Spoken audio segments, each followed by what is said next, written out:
Okay, we're speaking to Tim Pope, and welcome, Tim. And you're obviously a entity well known to Rita in the past, having served not only as a member community, as a finance director, but also on the board of trustees and serving as chairman as well. Thanks, so Clark. We're glad that you're here.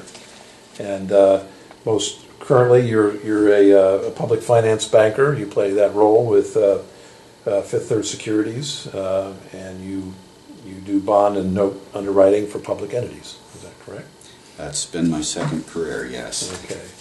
And previous to that, you served as Director of Finance for the city of Middlesbrough Heights, and also briefly for Avon, Ohio. Yes. As Finance Director there. Okay. Based upon what you currently know, and I know that's a great deal, what do you feel are the most critical skills and abilities that the new executive director is going to need to possess in order to be successful at Rita, having observed executive directors, having provided them oversight and policy and so forth? I think the ability to work with others, to communicate well, to be a team leader, and to have and build relationships with those people that are important, the municipalities, the taxpayers themselves, and the tax preparers as well. And the legislature is going to be very important to work with those people. Of course. And what key criteria might you like to see the chairman and the board of trustees use to evaluate your performance as the executive director in the first year on the job? How would you like to be evaluated by them? What key criteria comes to your mind that would be important for them to use in evaluating your performance?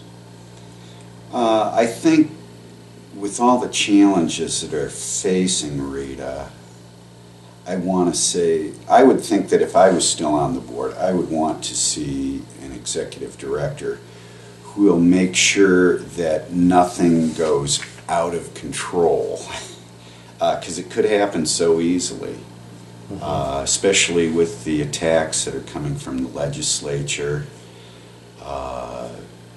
that things stay under control.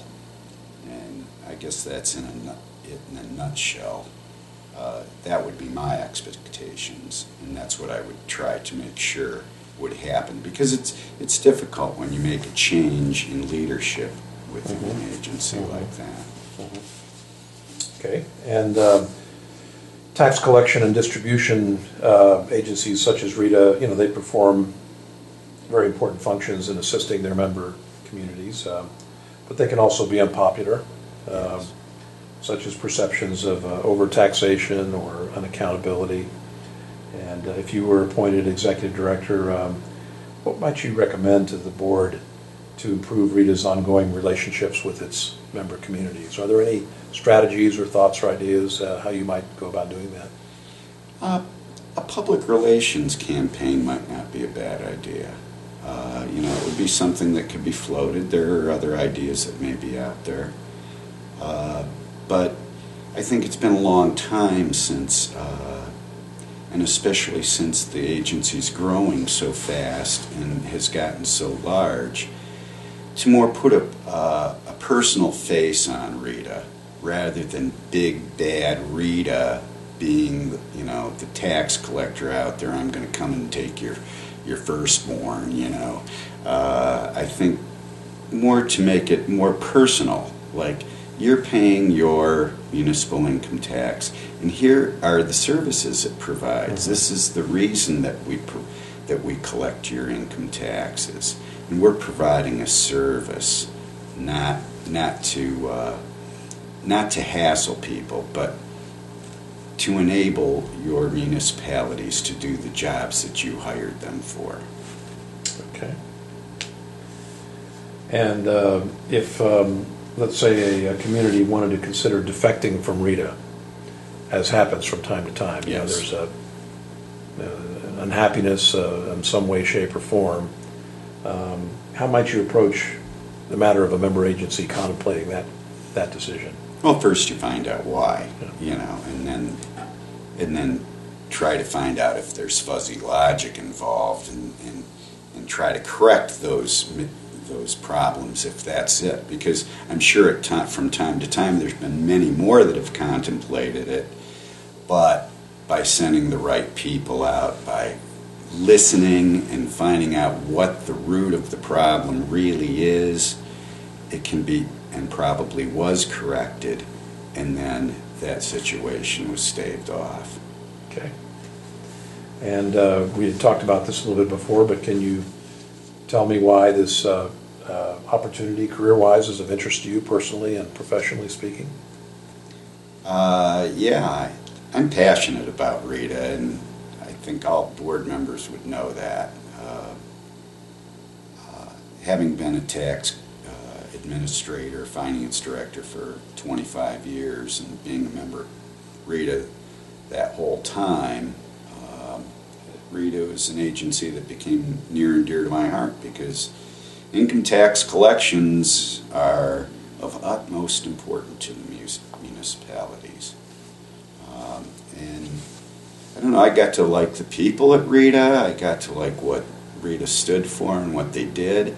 The whole idea, everybody talks about regionalism these days.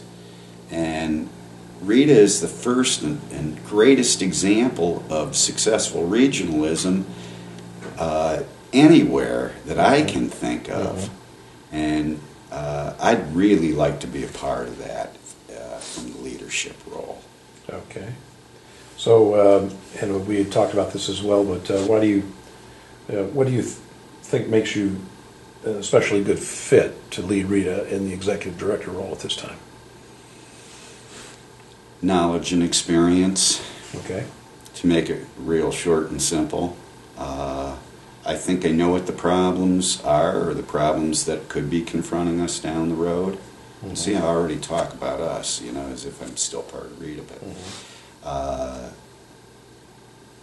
I think I can see what those problems are coming down the road, and I think to be part of that, to work on that, and those problems that are potential,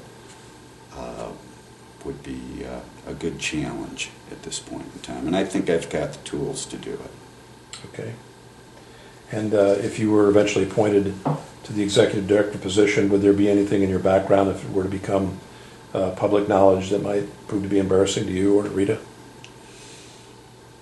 Only that I'm a musician and have been for many, many years, but most everybody knows that. It's nothing that I do,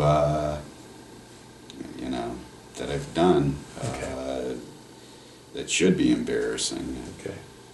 And are there any previous or pending legal actions out there that name or have involved you at this time? Okay. None. Any previous allegations or accusations of discrimination or harassment in your career? No. Okay. Good. Thank you. All right.